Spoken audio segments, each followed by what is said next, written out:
You are listening to the Hodges Huddle, where we discuss all things in the wide world of sports. Here is your KLSU Sports Team.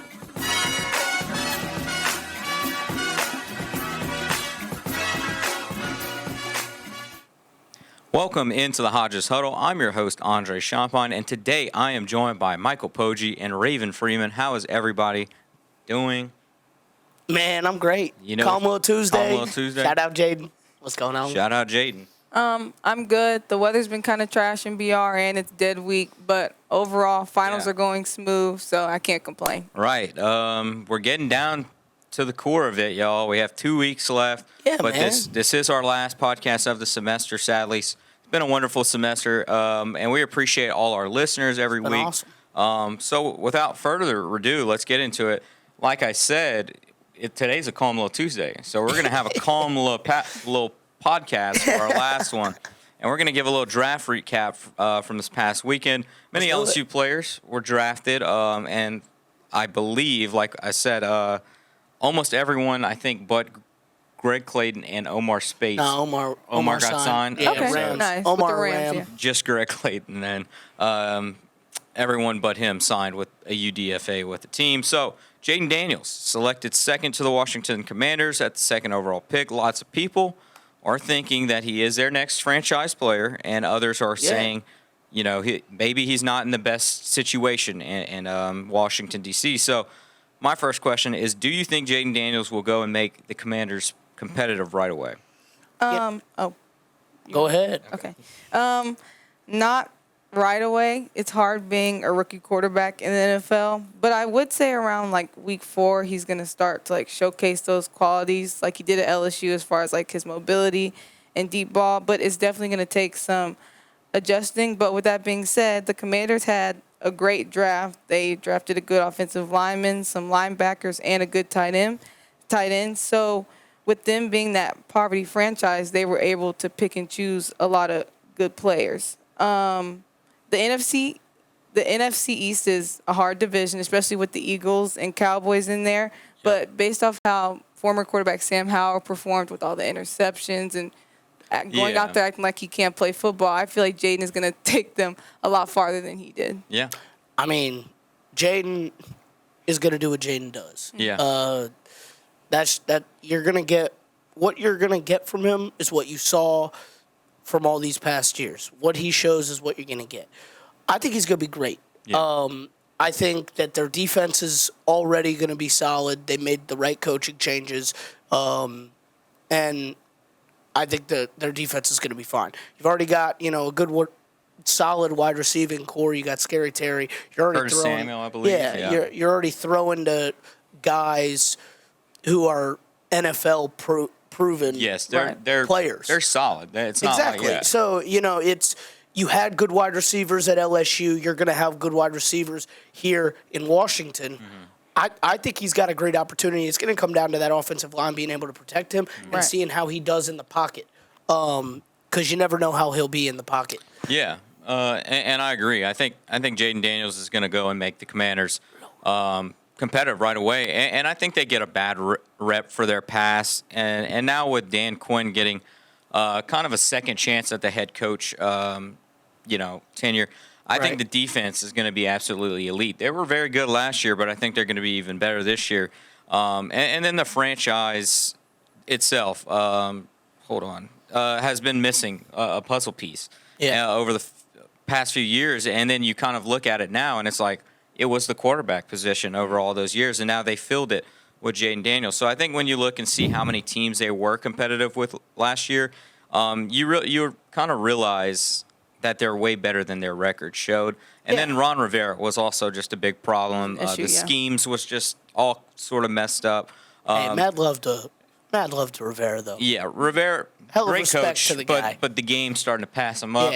Yeah. Still got Eric Bieniemy, though. Jaden Daniels and Eric Bieniemy are going to be a hell of a thing to watch. Yeah, and so that's all I have to say. But what can we expect from him in his first year?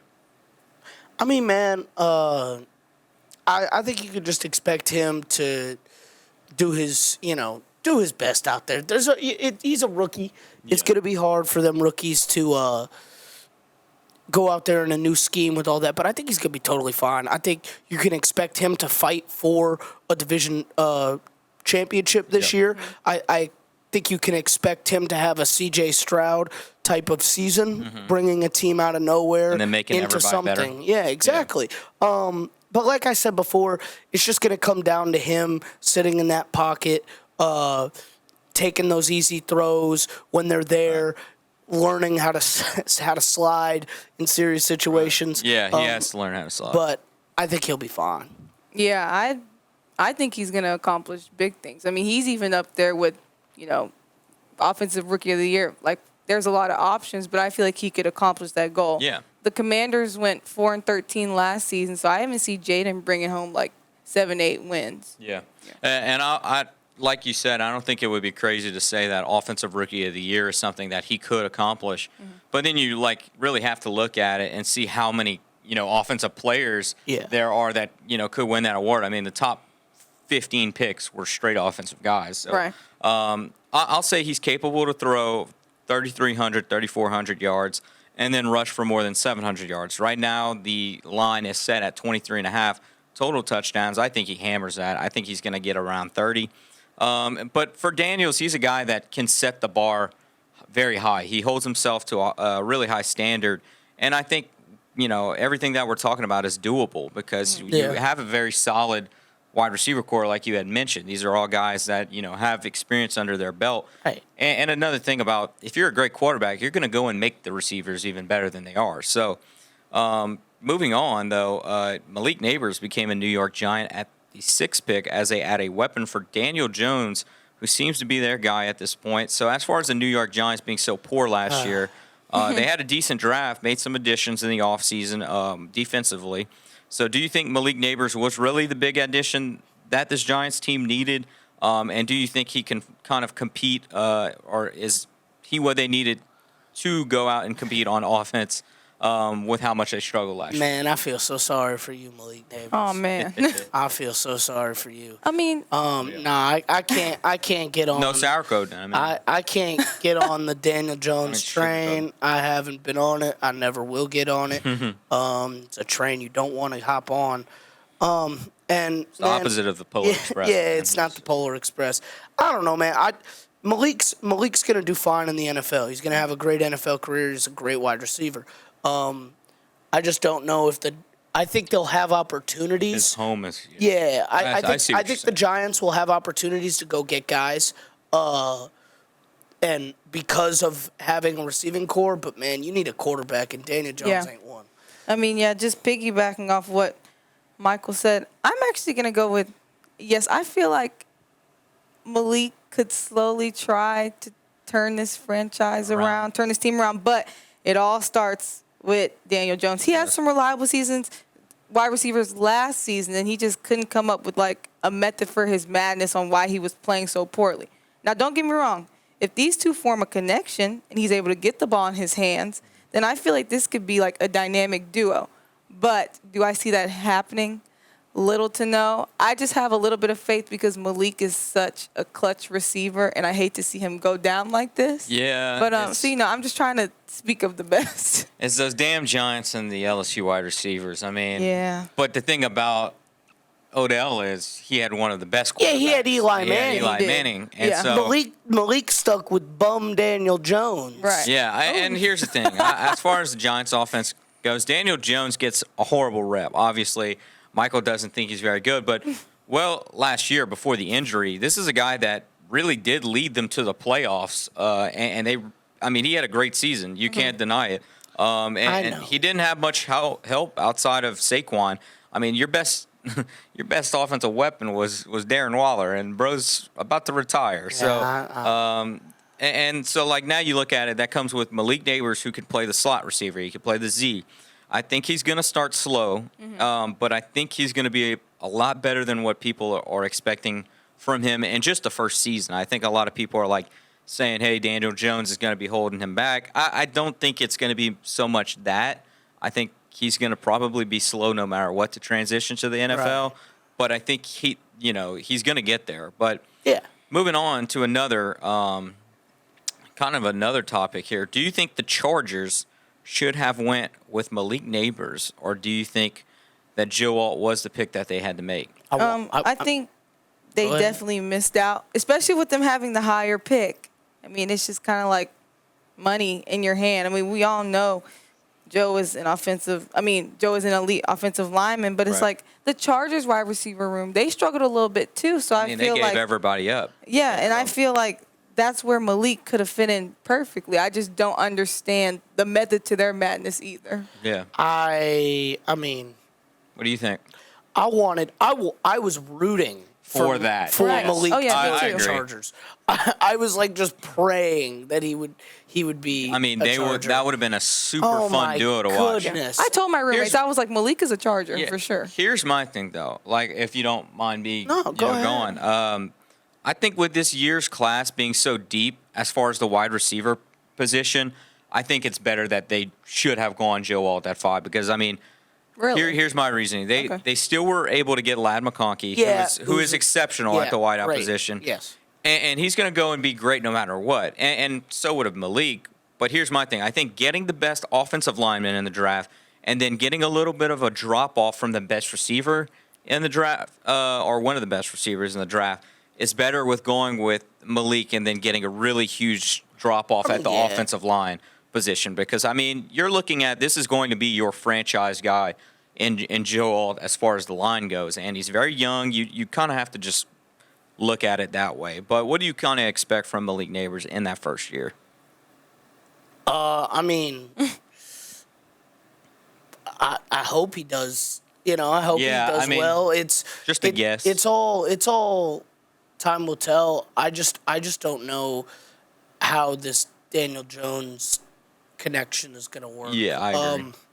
But I hope Malik, keeps his head straight, keeps his mind right. And, Yeah, keep it positive. I mean, yeah, look at Justin Jefferson. I When mean, yeah, when yeah. he got in the league, nobody thought that Kirk Cousins was going to be great. Exactly. Right? So just go do your thing. Everybody, what you're Capable of. What you're capable of. You're you know yourself better than anybody else. So, I think he'll be all right. I think he's gonna, get at least 10 touchdowns. So Okay. we'll see how it does. I like that. Yeah, I mean, like I said earlier, if Daniel Jones is able to get him the ball, just kind of like Michael just said, I expect great things, but what's the odds of that happening? Sorry, Malik. I actually had 11 touchdowns, though. You have Because I have 11? some faith in Daniel 11's a Jones. lot for a receiver. People don't realize Yeah, that. it's a ton. In the No. NFL, that is a lot. It is a lot, yeah.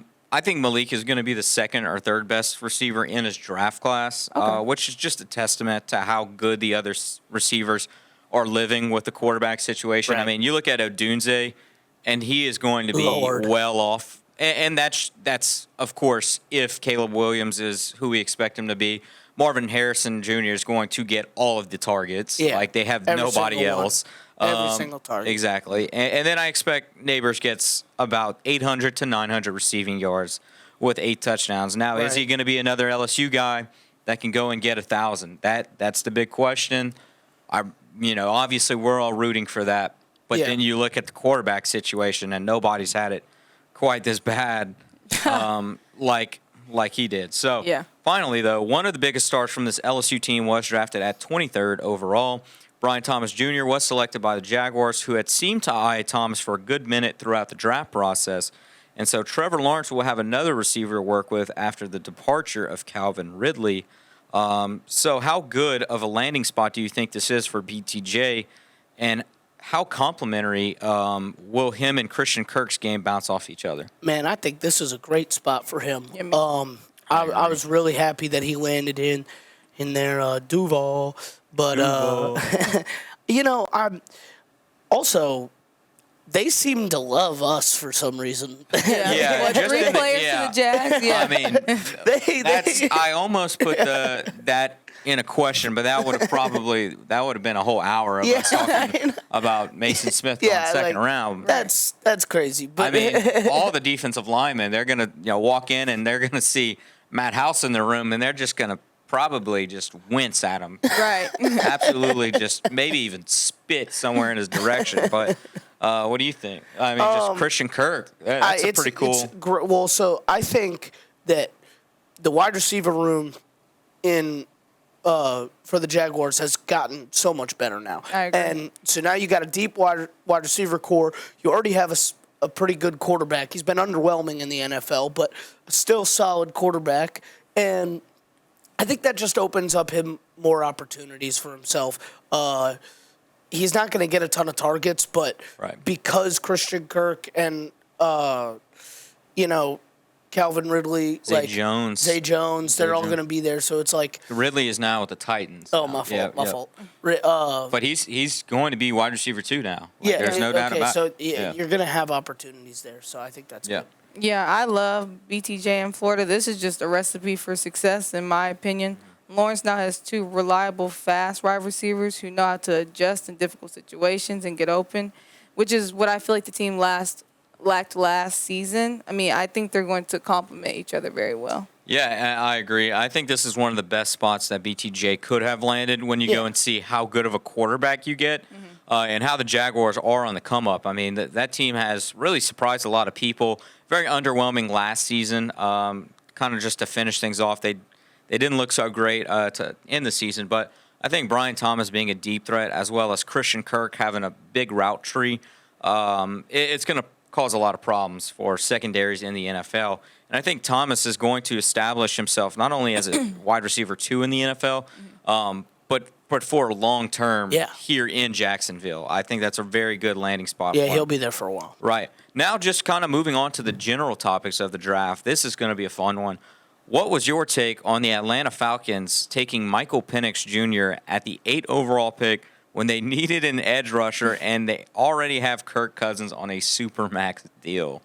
Easily the dumbest decision of the draft. I mean, kind of bouncing off what you just saying, like looking at Penix specifically, look how much he's accomplished throughout his college career just to end up a backup, essentially. Also, we talked about on the Sunday show, as a team that needs help in really all areas, like you go with the Falcons, quarterback position, like in every other area. What was the point about? And then, like, you don't even have a receiver, like but the quarterback position. That all you had to do was not draft a quarterback, and you would have probably, you would have been okay. Hey, look. I mean, the only hope I have for Penix, I mean, Cousins is coming off an injury.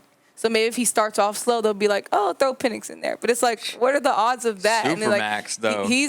And then he's on contract. Hey, so as Saints fans, though. Yeah, Saints fans. I was pumped. I was stoked. I was so happy to Yeah, my teammates were happy. What was that reaction like? Man, well, here's the thing. It's just like she was saying, you have everything on your draft board. Like, you had to go get something that wasn't a quarterback. Right. You had all these holes that you needed to fill throughout the offseason. You filled a big one by getting a quarterback in Kirk Cousins. And then in your first round draft pick, you take a quarterback. It just didn't make sense to me. A quarterback that's injury prone. Well, it just didn't make sense to me anyways. Very old, but but you got Kirk Cousins and you signed him to like $180 million and like you're going to be paying him till he's 120 of them is guaranteed. Yeah, so it's like, I don't know. I agree. Yeah, being a Saints fan, I remember watching his pick, and I just went, no way. I was like, no way they just did that. I started clapping. It was awesome. But not only that, it's an absolute slap in the face to Kirk Cousins, who is not only on a supermax contract, but he's playing the best football of his career right now. Yeah, but maybe they do something, kind of like a Jordan Love type of thing. Maybe so. But the Falcons find themselves wondering so many times why they are always never good, and it's because they do not address the position of need. That shows in the draft. The GM, I don't even want to look up his name. He's that irrelevant right now, but super questionable for doing that. Did you see the video? Yeah, I mean, Arthur Blank was like, what are you doing? That was hilarious. But I think not going with a guy like Latu or Dallas Turner, that's going to come back to haunt the Falcons for maybe years. Yeah, awesome. And like you said, like I said, you have to wonder about Penix's age. As when Cousins, no matter what, they have to pay Cousins, and when he's off of contract, Penix is going to be 28 years old, and he's injury prone. There's no question about that. You can't deny it. Mm-hmm. Still very successful. I'm not taking away anything from his success, but that's something you have to look at when you're an NFL franchise. But what do you think about the Chicago Bears' first few picks? Great draft. In getting not only their future quarterback, but then another elite receiver in Rome Odunze, who will play alongside Keenan Allen and DJ Moore. I mean, that is stacked. Yeah, I Great, think great draft. Sorry, Yeah. Raven. Great draft. Stay healthy. Yep. I'm gonna keep this one quick. Yeah, great draft. Stay healthy. You'll be fine. Yeah. I mean, yeah, you're coming off. This is another poverty franchise. So they know they get some. Not good anymore. picks. Well, right, I mean, not yeah, anymore. And then when they drafted a Doomsday, I don't know why I didn't expect that, but I was like, oh, it's starting to click. Like this season is actually going to be night and day. I feel bad for Bears fans because I feel like they always have like these good drafts and then it's like, oh, the same stuff. But I actually feel like this draft could be like a turnaround season for them. This is a team I expect to have like a big turnaround like the Texans did. Yeah, I was going to say that. I was going to say this was the story of the first round. Not only, obviously the Bears win the first round just from those two picks alone. 100%. And then with having an elite receiver and route runner in Odunze, who can also lose this, secondary vertically, the Bears are now in contention for one of the best receiving rooms in the entire league. I agree. And that may be biased, but no, that's if Caleb Williams is a real deal like everyone says he is, dude, this is going to be it's gonna be a great. new age for the Bears. It's a new age. But it's gonna take time. It is. It's gonna for take sure. time. It's the coaching that has failed this organization for so long. I'm also question mark on their defense a little bit.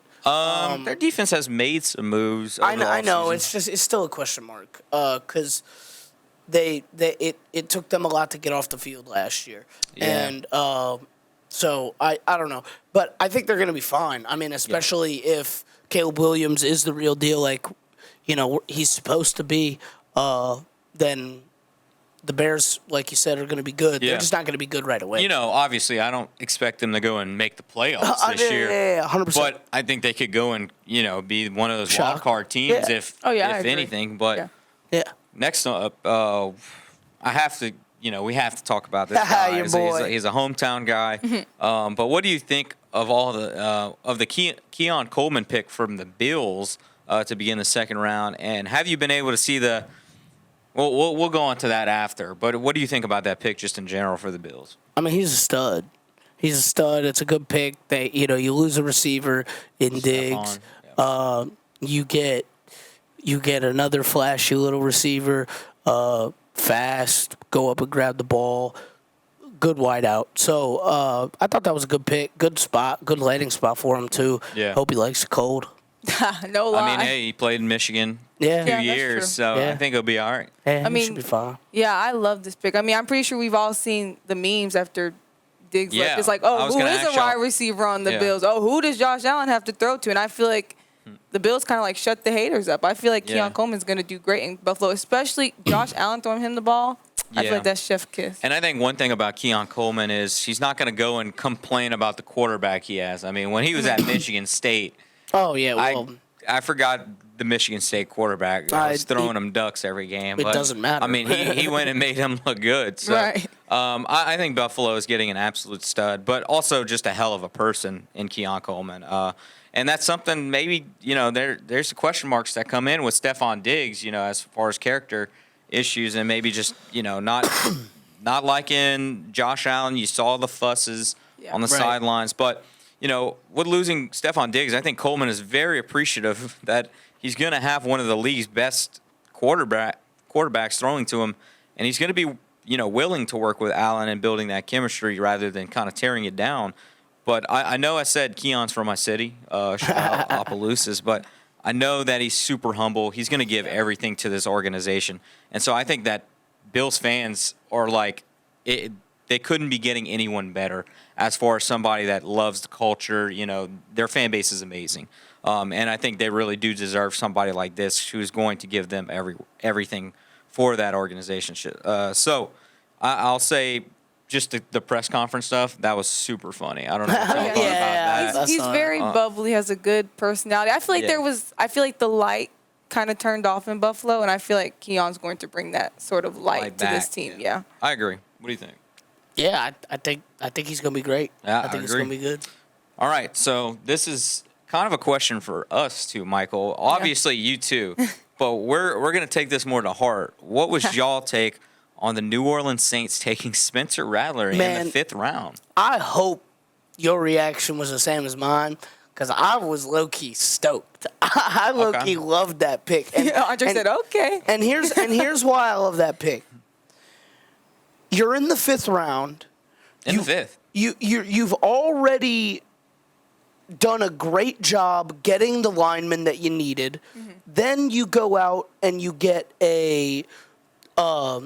your defensive back in Kool-Aid. Yep. So you get those two things. Now you already have one of the best defensive back rooms easily in the NFC South. And you had 2 more 5th round picks, by the way. Well, no, yeah, you had 3 5th round picks in this draft, and your quarterback room is disgusting. It's horrible. You got Kellen Mond in there. You got Kellen Mond. You got 5 interceptions, boy. And then you Nathan have Peterman, baby. Mr. PEDs himself, Jake Haener. So, well, right, and not to mention the GOAT himself, Derek Carr. Yeah. Lord save us. But I think it's a great pick. I think Spencer Rattler is somebody who, you're taking a chance. You put him ceiling's high. You put him in a system where Drew Brees he's a film guy. He's been working with the quarterbacks with the film. Right. So that's already a plus for them. He's going to be able to learn from one of the best quarterbacks in NFL history. So that's already a plus. That's already a plus. It's a work in progress. You don't know what it's going to be. It's a project. So I hope it turns out well, but I thought that taking him, there were no downsides of taking him. So I like that pick. Yeah, I'm going to keep it short and sweet. I'm going to let Andre go on his rant. I feel like based off how Derek Carr performed last season, kind of any quarterback would have been better. And I feel like Spencer Rattler would be a good fit. Derek Carr played very well at the end of the season when it was too late.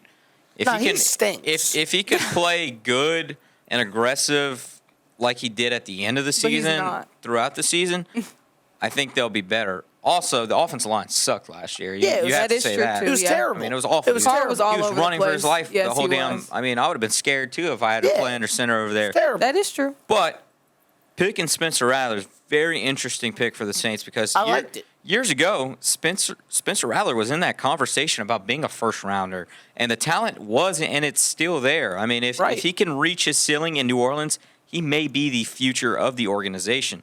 And if, like you said, if Carr can't get you what you want long term, he's going to be the guy, I feel like. Yeah. And I think it was also a great move when you look at, like you said, the New Orleans quarterbacks right now. Oh, it's terrible. Your number 2 is literally Nathan Peterman, who threw 5 interceptions in one game. How's that possible? I'd rather have. I feel like if you put me in a game, I'm not throwing 5 interceptions. Well, okay. I don't think so. Maybe 7. I'll take the over in 5.5. Andre Champagne interceptions against the Jets. Well, yes, I'll take the over. I'm saying personally, I'm throwing the ball away. So okay, I can see that. Yeah, you get sacked before you do that. Exactly, but that doesn't count as an interception. And so I think Spencer Rattler is going to be able to go and be QB2 right on the spot. But any other things you wanted to share from this past weekend before I ask what was your favorite moment of this draft? I haven't been excited about a draft in a while, so I'm just very excited to see how this season plays out. Hands out. Yeah. My favorite moment from the draft was watching Kool-Aid McKinstry get the call to be a New Orleans Saint. He listened to the coach, listened to what they were saying, and he hangs up the phone. Kind of got a tear going down his eye, and you see him say, "I'm a Saint." And trade the business. And that was really cool for me. Especially because I love the pick. I love that we actually made a trade and got someone in need. That was the first time we've done that in so long. It was awesome. Yeah. And so that was really cool. And I thought wrong. it was really awesome to see that because he's a great young kid and he's good. He's a damn good football player. Oh yeah. Can't go wrong when you're picking a guy from the University of Alabama. Yeah, exactly. And when Nick Saban's talking good about him after. Yeah. Well, Did you have a favorite moment though? Did you have a favorite moment? I mean, just kind of piggybacking off of Michael. I mean, like just seeing, men All the don't ki- get all the guys- emotional. yeah, Men don't that is cry. true. So when a girl gets to see a man cry, no, I'm just kidding. But like, they've worked so hard Yeah, to accomplish that is these true. dreams. I mean, like when you're a college football player, like you don't get to go home for Thanksgiving, Mm-hmm. Christmas, and like just to see your dreams pay off. I mean, it's just Yeah, the that is best thing pretty in the cool. world. So Mine is definitely going in the opposite direction of y'all's. Mine is when the famous YouTuber and streamer Sketch went out and announced the pick. I've never seen an NFL draft crowd so hyped to see literally like a 4th, 5th round pick. So I just think that was so funny. That was awesome. Also, It was honorable mention is when What's up, brother? was when they asked Brian Thomas's parents. They were like, how far did this family come? Obviously, Baton Rouge, Louisiana. they were looking for a sob story. She goes, Baton Rouge, Louisiana. That's what the reporter gets for asking a dumb question. Right. So, Or not clarifying what she meant. right. I mean, I wish she would have said like approximately 12,000 miles or something like that. But guess what time it is, y'all? Poo poo Broussard. Yeah. It is time. It is now time for the best segment of the week. It's time to give out the Poo Poo Broussard. And this goes out to the worst performance of the week in sports, whether that may be a player, an organization, an owner, a coach, a fan base, literally anyone. So who are you going with this week? So this past weekend was Worlds. Worlds actually ended yesterday. Side note, I'm a Babs fan. Babs is a gym near Texas, and To clarify, yeah. this is dance, everyone. No, it's cheer. Cheer, not sorry. Are you serious? I hope you get canceled. I sold. Anyway, Panthers Babs, they go to a gym near Dallas, and I love them. Shout out Kennedy Bell. I love you. You deserve the gold. Anyways, Worlds is all level 6 teams. Level 6 cheerleading is very complicated, and they have these things called spotters. So when they fall, spotters are supposed to catch them, not just kind of stand there with their mouths open. So I saw a stat. This is the second most falls spotters have allowed at Worlds. That is ridiculous. These girls are 10 feet up in the air, and they're just smacking the ground, and spotters are like, oh, I don't know. So my poo-poo Broussard goes out to these spotters at Worlds because you guys need to get better. Because y'all are just letting girls hit the ground. Okay, here we go. Seriously. I mean, hey, that's a good one. It's not funny. Like, these girls are, like, dying. Yeah, okay, they're not dying, but they are probably getting injured. Yeah. Okay, not dying. Concussions. All right. So mine's pretty. Mike and I have the same one. Yeah, it's do. pretty easy. First of all, my recent poo-poo Broussards have been the Chicago White Sox. We just swept the Rays. I don't know how that happened, but we swept the Rays. So now I got these trash New Orleans Pelicans ruining my weekend. So it's been a great season. Awesome season. Yeah. Fantastic. Regular season. 49 wins. One short of 50 would have been the second time in franchise history to get 50 wins, which is That is crazy to say, but sad, yeah. it's okay. Man, Zion. Dude, You want me to Zion- tag along? Since Yeah, this is kinda- let's do it together. It's Zion, pathetic. I'll say it right now. It's terrible. Like It's horrible. Zion getting hurt.